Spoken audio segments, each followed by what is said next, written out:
kubor baman kasngi awan lam shipi da unang yalam ni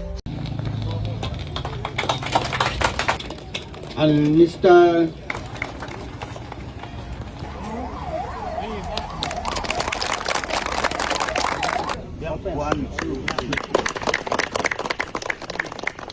With the blessing of God, with the hard work, with the cooperation of each and every one of you, today is a memorable day where, after 4 years, we have completed. In spite of the fact that 1 year, 8 months to 1 year, we have to take up this issue, especially for construction of this bridge.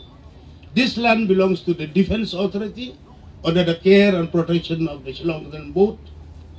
It took us 8 to 12 months because, lots of correspondence from here to Guwahati, from Guwahati to Delhi.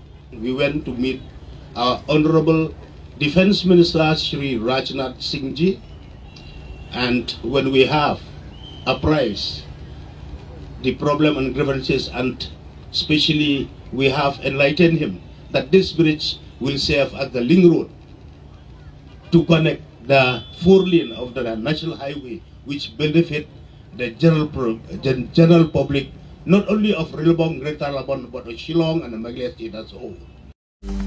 banyo iki kubor baman kasngi subhawan subscribe ka channel unang yalam news kublai shibu